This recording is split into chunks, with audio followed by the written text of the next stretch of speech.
Hey guys, ये मेरे कुछ बेसिक्स नोट्स है जो कि मेरे इंटरमीडिएट के नोट्स हैं, जो कि मैं आपके साथ शेयर कर रही हूँ। तो सबसे पहले हमें बेसिक समझना चाहिए कि क्या होता है, क्योंकि क्वेश्चन नंबर 6 जो होता है वो इस चैप्टर से आता ही आता है। जो क्वेश्चन नंबर 6 का ए बी दोनों ही बेसिक्स से आता है। तो ये सिर्फ इनडायरेक्ट टैक्सेस के लिए, ठीक है। तो concept of taxation. So government collects taxes from the people to run the country. Government people से कलेक्ट करती है टैक्स ताकि वो कंट्री को रन कर पाए। Tax money is used for public welfare like health, education, road securities etcetera. Government में collect tax directly on income, profit, wealth और इनडायरेक्टली थ्रू गुड्स और सर्विसेज। तो सीधा सीधा इसमें ये कहा गया है कि गवर्नमेंट जो है वो टैक्स को कलेक्ट करती है पीपल से, वहाँ के लोगों से, इसलिए ताकि कंट्री को अच्छे से चलाया जा सके। अब टैक्स वो क्यों कलेक्ट करती है? ताकि वो पब्लिक वेलफेयर कर पाए, हेल्थ के लिए, एजुकेशन, रोड सिक्योरिटीज़, हॉस्पिटल्स बनाना, इन सब पे वो खर्चा कर पाए, इसलिए। अब गवर्नमेंट जो है वो कलेक्ट करती है, या तो वो डायरेक्टली कलेक्ट कर सकती है, जो कि इनकम टैक्स, जो भी सैलरीड पर्सन है या फिर जो भी बिजनेसमैन्स है, वो सारे इनकम टैक्स पे करते हैं, प्रॉफिट पे देते हैं, वेल्थ पे देते हैं, या फिर इनडायरेक्टली जो कि गुड्स और सर्विसेज पे दिया जाता है, जिसे हम जीएसटी भी कहते हैं। तो गवर्नमेंट या तो डायरेक्टली टैक्स कलेक्ट कर लेती है या तो इनडायरेक्टली टैक्स कलेक्ट कर लेती है। अब देखते हैं कुछ basic reason to impose taxation. ये हम ऑलरेडी देख चुके हैं कि क्या बेसिक रीज़न है। To provide basic facilities to citizens, ठीक है, ताकि वो हॉस्पिटल बना सकें, इलेक्ट्रिसिटी एंड वाटर सप्लाई दे सकें, रोड्स बना सकते, ब्रिजेस बना सकते, स्कूल का एजुकेशन सिस्टम चला सके, अगर कोई डिज़ास्टर होता है तो उससे रिलीफ मिल सके, ठीक है। तो इन सारे सब पे गवर्नमेंट खर्चा करती है। अब गवर्नमेंट खर्चा तो वहीं से करेगी जहाँ से उन्हें पैसा आ रहा है, तो वो हम लोगों से पैसा ले लेती है और यहाँ लगा देती है। सेकेंड है टू फाइनेंस मल्टीपल गवर्नमेंट्स। काफ़ी सारी गवर्नमेंट्स को पैसा भी देना है, तो वो भी टैक्सेस से किया जाता है। Protection of life and property, तो इनके लिए भी है। बात सेम है एग्जैक्टली ये वाली, उसी को बस थोड़ा बढ़ा चढ़ा के बताया गया है, और ऐसे ही क्वेश्चन में ऐसे ही एग्ज़ाम में क्वेश्चन पूछेंगे भी, ठीक है।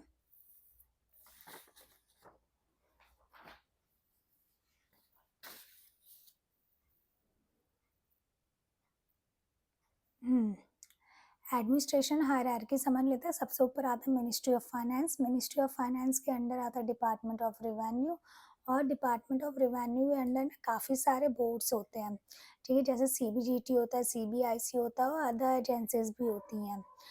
लेकिन हम बात जो करेंगे वो सिर्फ करेंगे सीबीआईसी की, central board of indirect taxes and customs की, क्योंकि हम इनडायरेक्ट टैक्स पढ़ रहे हैं, डायरेक्ट टैक्स नहीं पढ़ रहे। ये सब लिखने का मेरा ये मकसद है ताकि मैं आपको ये बता पाऊँ कि ना डिपार्टमेंट ऑफ फाइनेंस में और भी चीज़ें आती हैं, सिर्फ सीबीआईसी और सीबीडीटी ही नहीं आता है। अब देखो मिनिस्ट्री ऑफ फाइनेंस का क्या मकसद है। मिनिस्ट्री ऑफ फाइनेंस जो है वो एक एपेक्स बॉडी है for taxation in India, frames tax policies and financial legislation. तो टैक्स पॉलिसीज को फ्रेम करना किसका काम होता है? मिनिस्ट्री ऑफ फाइनेंस का काम होता है। अब देखो ये जो है ये टैक्स की पॉलिसीज बना देता है, ठीक है, और ये क्या करता है? ये रेस्पॉन्सिबल होता है for administration and implementation of tax loss. इसने जो लॉ बनाया उसका एडमिनिस्ट्रेशन करने का काम डिपार्टमेंट ऑफ रेवेन्यू है। अब क्योंकि डिपार्टमेंट ऑफ रेवेन्यू में उनके पास बहुत सारा काम है, तो इसलिए अलग अलग चीज़ों को बांटा गया है कि अगर डायरेक्ट टैक्स से कोई लॉ होगा तो वो सीबीडीटी करेगा, उसको एडमिनिस्टर करेगा, और सीबीआईसी जो है इनडायरेक्ट टैक्सेस से रिलेटेड करेगा। सिमिलरली ईडी और सीबीएन है, ठीक है। तो इनडायरेक्ट टैक्सेस को जो एडमिनिस्टर करता है, जो इम्प्लीमेंटेशन ऑफ टैक्स लॉ पे ध्यान देता है, वो सीबीआईसी होता है, central board of direct taxes and customs, ठीक है। तो हम बात कर रहे हैं, ठीक है, तो अब हम बात करते हैं इनडायरेक्ट टैक्सेस की। Concept and features of indirect taxes question पूछा जा सकता है और पूछा गया भी है। तो indirect tax is a tax levied on goods and services where the burden of tax can be shifted from one person to another. The person who collects the tax, seller or service provider, is not the person who ultimately bears it. Bear कौन करता है? Bear consumer करता है. The final burden of the tax is borne by the ultimate customer. Consumer customer यही bear कर रहे होते हैं. So examples include GST, custom duty, excise duty, etc. Example किसके? Indirect taxes के. कि indirect taxes के examples में GST, custom duty, excise duty, etc. आ जाता है. नेक्स्ट हम बात करते हैं features of indirect taxation. Features of indirect taxes को लर्न करने के लिए हम ब्राउन इस याद कर सकते हैं.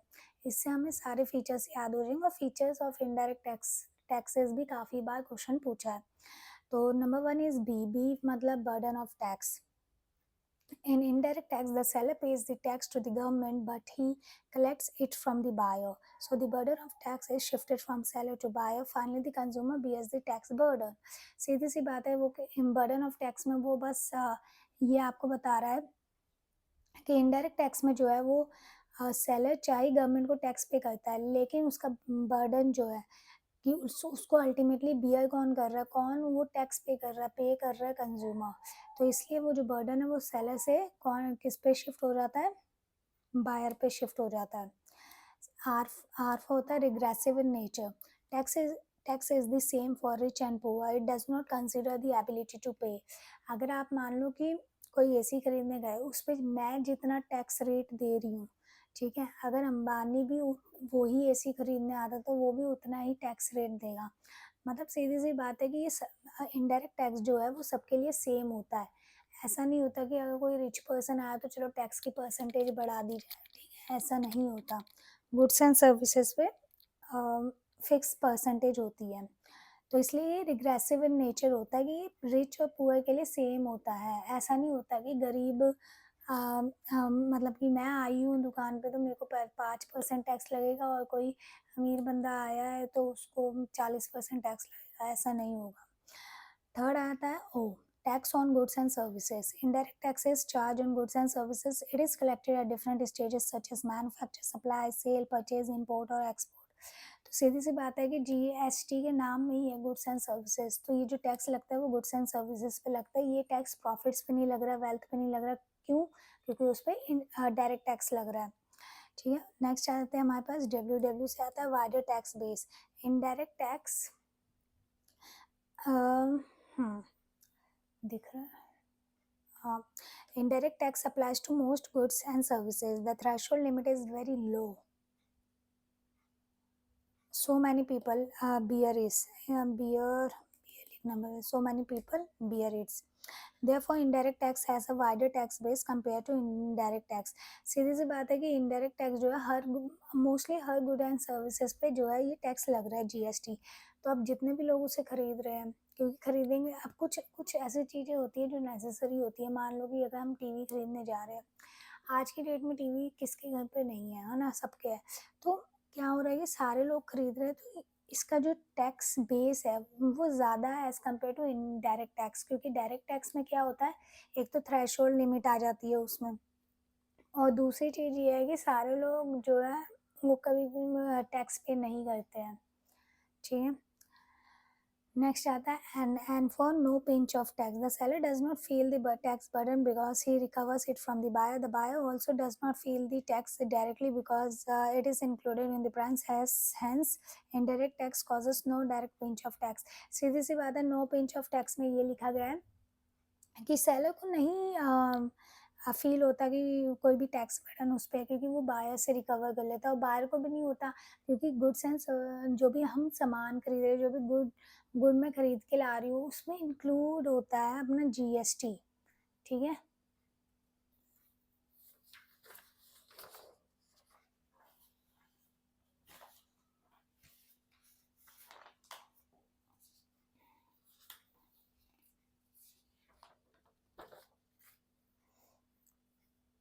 हाँ.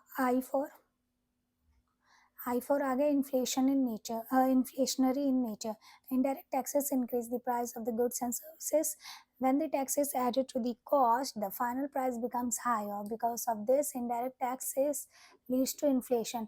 अब सीधी सी बात है कि कोई प्रोडक्ट हमारा जो है वो 100 रुपये का है और उस पर टैक्स 18% लग गया है, तो वो 118 रुपये का हो जाएगा, मतलब कि उस प्रोडक्ट की जो प्राइस है वो बढ़ चुकी है, ठीक है? तो उसी का कह रहा है कि वो अपने गुड्स की प्राइसेस को बढ़ा देता है, जिसकी वजह से इन्फ्लेशन क्रिएट होता है। और एस लास्ट होता है as for social welfare. Indirect taxes help the government in promoting social welfare. Higher taxes imposed on harmful or sin goods like alcohol and tobacco. This reduces their consumption and protects society. सीधी सी बात है, social welfare तो क्या ही है, मतलब आज भी काफ़ी ज़्यादा टैक्स इन चीज़ों पे लगता है और काफ़ी ज़्यादा लोग जो है इसे अभी भी कंज्यूम करते हैं, ठीक है? तो इन अल्कोहल हो गया, टबैको हो गया, इन पे चाहे कितने भी टैक्स रेट्स लग जाएँ, लोग इन्हें कंज़्यूम करना नहीं छोड़ेंगे। तो वैसे ही है कि इससे सोशल वेलफेयर हो रहा है, गवर्नमेंट को ऐसा लगता है कि ज़्यादा टैक्स लगाने की वजह से लोग इससे कंज़्यूम नहीं करेंगे, मतलब कम करेंगे, ठीक है? तो वही है कि सोशल वेलफेयर में हेल्प करता है, ताकि हार्मफुल सेम गुड्स पे ज़्यादा टैक्स रेट लग रहा है, उस पे भी टैक्सेस लिए जा रहे हैं, उसका भी प्राइस इंक्रीज़ हो रहा है, ठीक है? अब देखो, मोस्टली हमें बात किसकी करनी है, हमें बात ही जीएसटी की करनी है। पूरे इंटरमीडिएट में हम जीएसटी ही कर रहे हैं। तो देखो, प्री जीएसटी क्या होता है? प्री जीएसटी प्री जीएसटी काफ़ी सारे टैक्सेस थे जो कि गुड्स पे लगते थे, जैसे एक्साइज ड्यूटी हो गया, कस्टम हो गया, सेंट्रल सेल्स टैक्स हो गया, वैल्यू एडेड टैक्स हो गया। एक्साइज ड्यूटी मैन्युफैक्चर पे लगती थी जब हम कोई चीज़ मैन्युफैक्चर करते थे।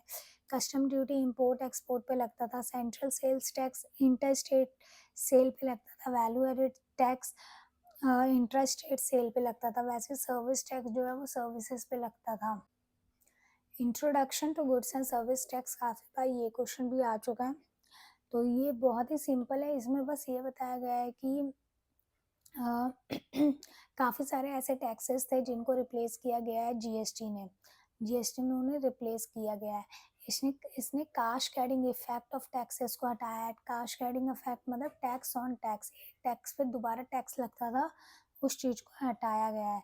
इसकी वजह से प्राइसेस जो है उसमें ट्रांसपेरेंसी हुई है, ठीक है? कि मतलब पता चलता है कि हाँ, इसमें अब सिर्फ मैन्युफैक्चर का ही कॉस्ट लगी हुई है और नेक्स्ट उसमें जीएसटी लग जाता है। अब 10,000 उसमें टैक्सेस और नहीं लगे जाते।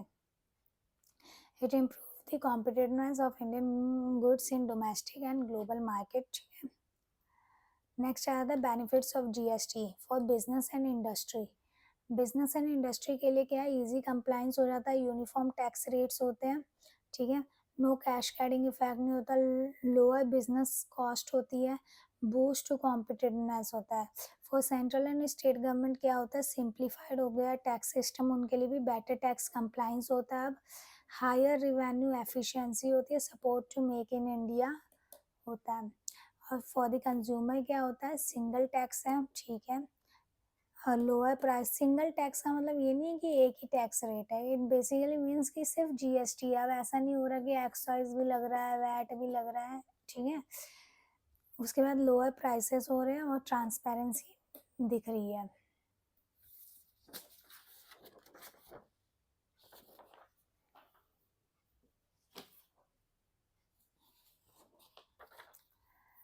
कुछ सेलियंट फीचर्स ऑफ जीएसटी की बात कर लेते हैं, ये क्वेश्चन भी आ जाता है। नंबर वन है डेस्टिनेशन बेस्ड टैक्स है। GST is charge at a place of consumption not production. तो जहाँ पे कंज्यूम हो रहा है, ठीक है, जीएसटी वहाँ चार्ज होता है, जहाँ बन रहा है वहाँ नहीं होता।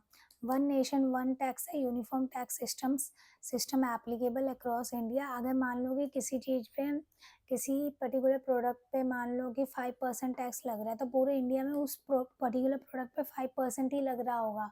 ऐसा नहीं होगा कि जब दिल्ली में 5% लग रहा है तो अगर हम कोलकाता गए तो 10% लग रहा है, ऐसा नहीं होगा। नेक्स्ट होता है dual GST model. GST is levied by both centre and state.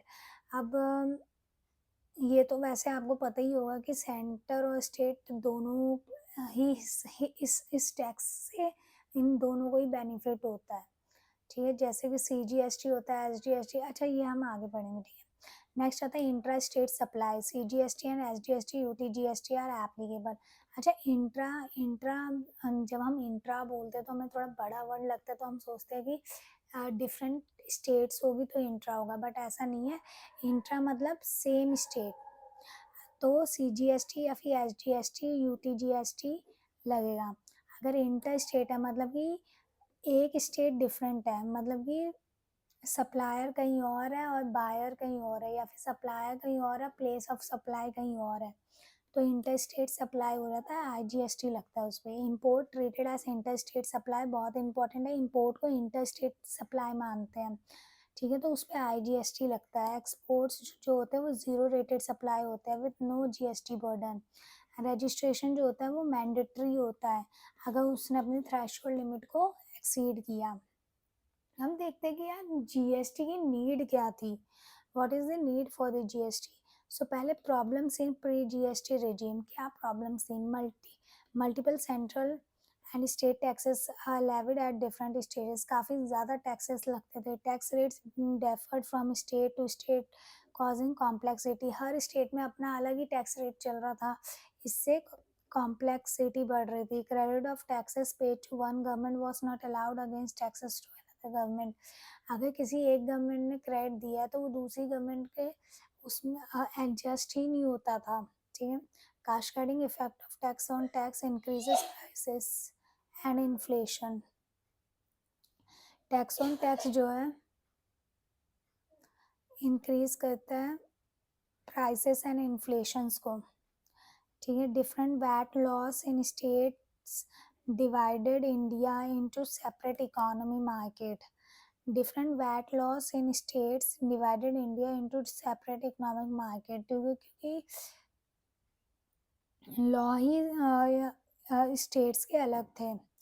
And entry tax and octroi restricted free movement of goods, तो ये भी जो है मूवमेंट को रोकता था। तो ये तो थे हमारे problems in pre GST regime. अब हम देखेंगे कि की बेनिफिट्स फ्रॉम GST से क्या बेनिफिट हुआ। Number 1 is subsuming of taxes. Subsuming of taxes का बेसिकली मतलब ये है कि जितने भी पहले इतने दुनिया भर के टैक्सेस थे, अब वो सब मर्ज हो गए किसमें, अपने GST में। मतलब कि अब उन सब की जगह क्या लगता है, GST लगता है। तो देखो, major central and state taxes were merged into GST। Subsume taxes are those earlier indirect taxes which are merged into GST to avoid cascading effect and simplifying taxation. तो कौन कौन से सबस्यूम्ड हो गए थे? देखो, central excise duty, duties of excise, additional duties of excise, service tax, charges and cesses, ये कुछ सेंट्रल टैक्सेस थे जो कि मर्ज हो गया, जो कि सबस्यूम्ड हो गया। और स्टेट टैक्स की बात की जाए तो state VAT, purchase tax, luxury tax, entry tax, taxes on lottery, betting, gambling, charges and cesses, ये कुछ स्टेट टैक्स है, ये कुछ स्टेट टैक्सेस हैं जो कि मर्ज हो गया, ठीक है, सबस्यूम हो गया GST में। टैक्सेस दैट आर नॉट सबस्यूम्ड, अभी भी ऐसे कुछ टैक्सेस है इन प्रोडक्ट्स पे जो कि सबस्यूम्ड नहीं हुआ, जैसे कि 5 पेट्रोलियम प्रोडक्ट हो गए, petroleum crude, high spirit diesel, motor spirit, natural gas, aviation, turbine fuel, और alcoholic liquor for human consumption हो गया, इलेक्ट्रिसिटी हो गया। तो इन पे अभी भी जो टैक्स लगते हैं वो सबस्यूम्ड नहीं हुए हैं, उन पे GST नहीं लगता है, ठीक है।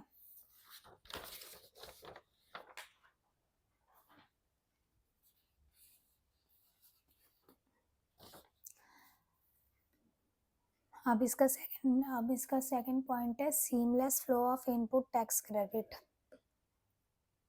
Credit of taxes paid at earlier stages can be fully utilised, ठीक है। जितने भी अब क्या होगा कि इजी हो गए, जितने भी टैक्सेस आपने पहले पे किया आप उसका क्रेडिट ले सकते हो। फिर आता है competitive prices, reduce tax cost leads to lower prices and higher demand, क्योंकि टैक्स की reduced tax cost leads to lower prices and higher demand।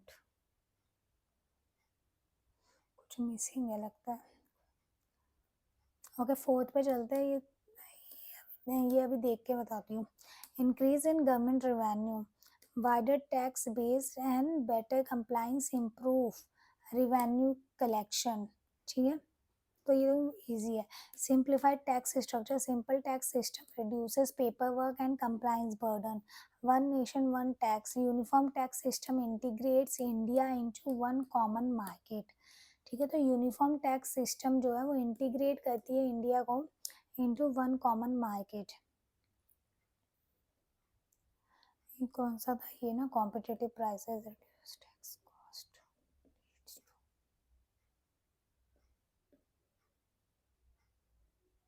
हाँ, तो ये यही है, ये चेंज नहीं है, यही लिखा हुआ है। इसका बेसिकली ये मतलब है कि देखो पहले काफ़ी सारे अपने पास टैक्सेस होते थे, तो अब ज़्यादा एक प्रोडक्ट पे जितने ज़्यादा टैक्सेस लगेंगे उसका उतना प्राइस बढ़ेगा।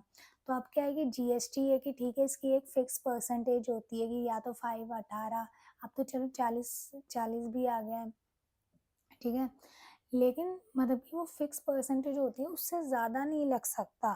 ठीक है, मतलब कि एक पर्टिकुलर प्रोडक्ट का एक लेवल तक ही प्राइस जा सकता है।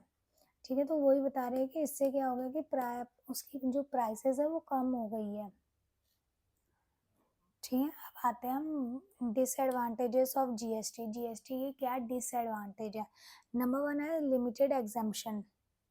Under GST, very few goods are exempted, resulting in tax being levied on a large number of items. सीधी सी बात है, मैंने अभी बताया, हमने इसका एडवांटेज जो हमने पढ़ा था, सैलेंट फीचर, उसमें भी पढ़ा था कि जो जीएसटी है ना वो ऑलमोस्ट हर प्रोडक्ट पे लग रहा है।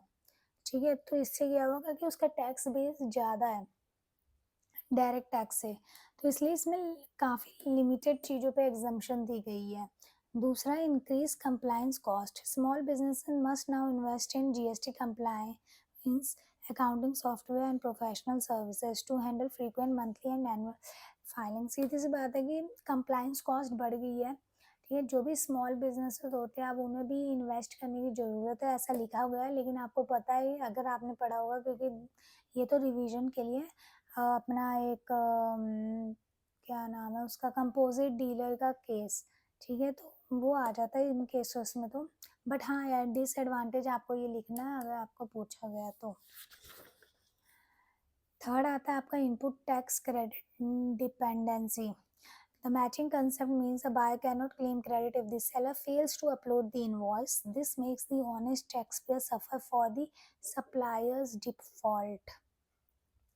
सीधी सी बात है, ये कह रहा है कि डिपेंडेंसी रह जाती है एक आईटीसी की सेलर पे, क्योंकि अगर मान लो सेलर ने इनवॉइस नहीं अपलोड किया, ठीक है, तो जो भी अपना टैक्स पेयर होगा वो भी सफ़र कर पाएगा, क्योंकि उसे आईटीसी तो तब तक नहीं मिलेगा जब तक सेलर उसे अपलोड नहीं करेगा। नेक्स्ट है stamp duty continues. Stamp duty remains outside GST and continues to be levied separately by the state government. ये क्या है कि स्टैम्प ड्यूटी को जीएसटी में सब्स्यूम नहीं किया गया है, स्टैम्प ड्यूटी अभी भी अलग से लगता है, और जिसका पैसा कौन लगाती है, स्टेट गवर्नमेंट लगाती है। अब बात कर लेते हैं जीएसटी काउंसिल क्या होता है। The GST council is a constitutional body constituted under article 279A। Article number याद रखना 279A, हाँ 279A, and coordination between the center and states in the implementation of GST. The council make recommendation to the center and states on GST related matters. तो सीधी सी बात है, क्या है, जीएसटी जो है एक कॉन्स्टिट्यूशनल बॉडी है जो कि आर्टिकल 279A में बना है। ये इसलिए बनाया गया ताकि ये इंश्योर कर पाए कि यूनिफॉर्मिटी हो, कोऑर्डिनेशन हो सेंटर और स्टेट्स में जीएसटी इम्प्लीमेंटेशन कैसे हो रहा है उसको लेके। ये रिकमेंडेशन भी देती है सेंटर स्टेट्स को कुछ मैटर्स पे। किन मैटर्स पे देती है, ये क्वेश्चन आ चुका है कि वो किन मैटर्स पे रिकमेंडेशन देती है। तो वो देती है GST council recommends GST rates on goods and services to be taxed या फिर एग्जाम्प्ट, मतलब किस पे रेट्स लगने चाहिए, क्या रेट्स लगने चाहिए, किसे टैक्स करना है, किसको एग्जाम्प्ट की कैटेगरी में डालना है। Taxes, cesses and surcharges to be subsumed under GST कौन से करने हैं। Date of inclusion of petroleum products under GST, ये और भी होंगे 2-3, नहीं है, नहीं और भी है, 2 मिनट।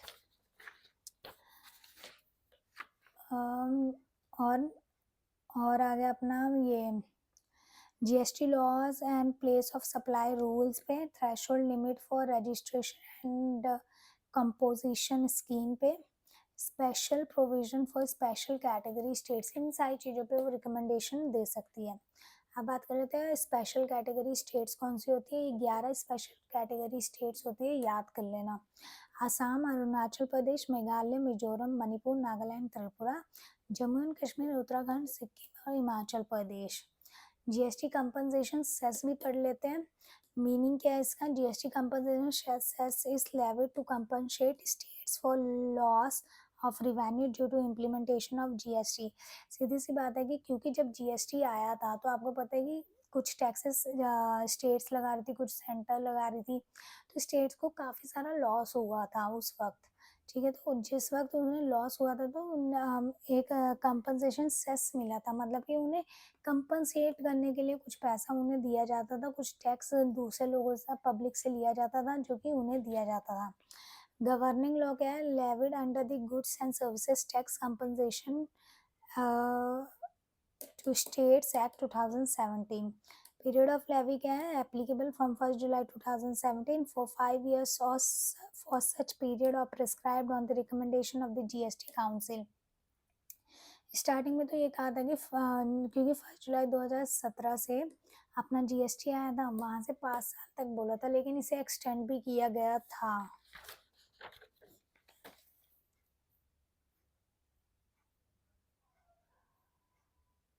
ये भी देख लेते हैं। जीएसटी कंपनसेशन सेस जो है वो किन पे लगता था। Paan masala, tobacco, tobacco products पे, सिगरेट्स एंड सिगार्स पे, कोल एंड लिग्नाइट पे, एरिएटेड वाटर पे, मोटर कार्स पे। Nature of levy. Levied in addition to GST, GST के एडिशनल लगता था, along with CGST, SGST, UTGST in intra state supply, along with IGST in inter state supply and import पे। Value for levy cess is calculated on the value of taxable supplies पे लगता था। ITC of compensation cess can be used only for payment of compensation cess के ही लिए ही use कर सकते थे।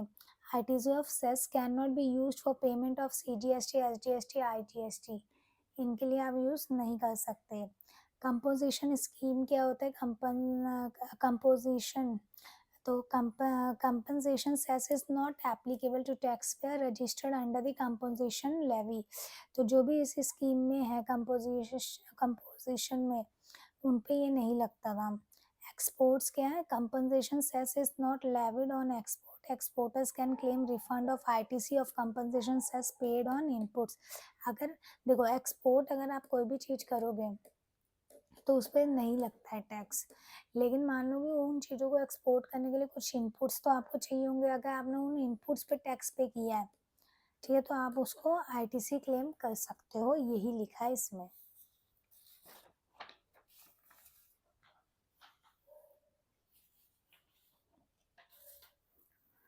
बस अब खत्म होने वाला है ये बेसिक वाला चैप्टर। थोड़े और पॉइंट्स जैसे कि जीएसटी नेटवर्क क्या होता है। GST network is a non profit government owned organisation setup as a special purpose vehicle. GSTN is a common online IT platform created to support the GST system in India.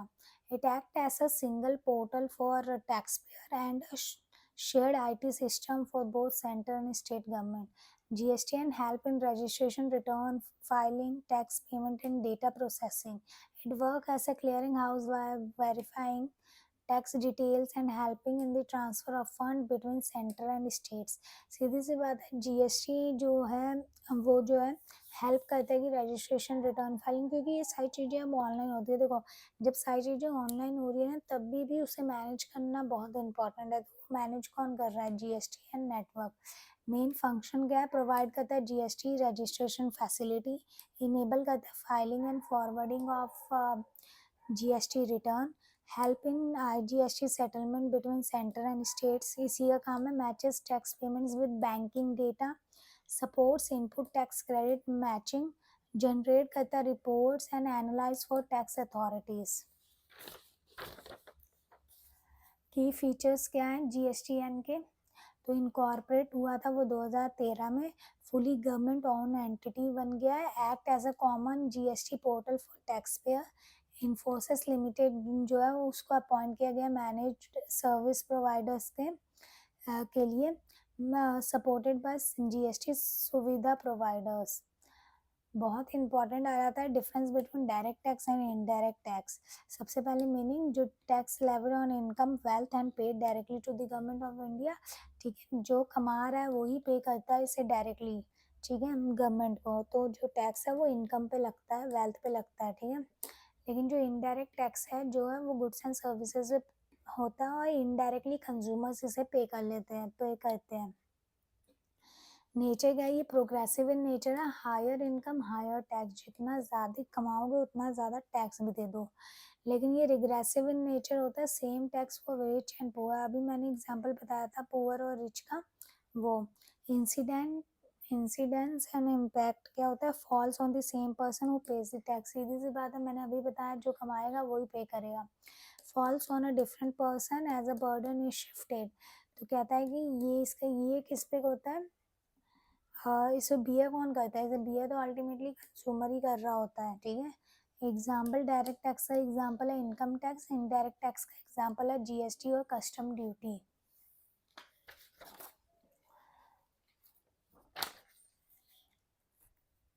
Next point आ जाता है evasion. तो tax evasion possible हो जाता है अपना direct tax में, क्योंकि वहाँ पे लोग अपनी इनकम पे टैक्स पे कर रहे होते हैं ना, जो उन्होंने अपनी मेहनत की कमाई कमाई होती है उस पर टैक्स पे कर रहे होते हैं, तो वो छुपाने की बहुत कोशिश करते हैं, ठीक है। लेकिन tax evasion is difficult as tax is included in price. और इनडायरेक्ट टैक्स में टैक्स को छुपाना बहुत ही डिफिकल्ट है, क्योंकि वो तो गुड गुड जो भी आप गुड्स प्रोडक्ट सर्विस जो भी ले रहे हो उसके अंदर ही इंक्लूडेड होती है, ठीक है। और वैसे भी एक चीज़ आपके पास आ रही है तो आपको पैसे देने में प्रॉब्लम नहीं होती, लेकिन जो पैसे आपने खुद ही मेहनत करके कमा लिए अब उसके रिटर्न में आपको कुछ मिल नहीं रहा है। मिल तो वैसे चलो बहुत कुछ ही रहा है, बट उस समय कंसिडर नहीं करते वो वाला। नेक्स्ट है effect on inflation, helps in reducing inflation. Direct tax जो है वो इन्फ्लेशन को रिड्यूस करने में हेल्प करता है, और इनडायरेक्ट टैक्स जो है increases price of goods and services, hence promotes inflation. वो प्राइसेस और गुड्स और सर्विसेज की प्राइसेस को इंक्रीज कर देता है। कौन सा tax, indirect tax.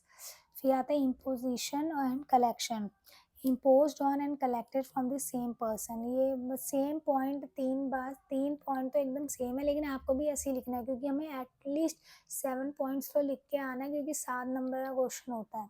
Collected from the consumers but paid to government by seller. Burden of tax can not be shifted, direct tax में शिफ्ट नहीं होता है, इसमें कैन बी शिफ्टेड।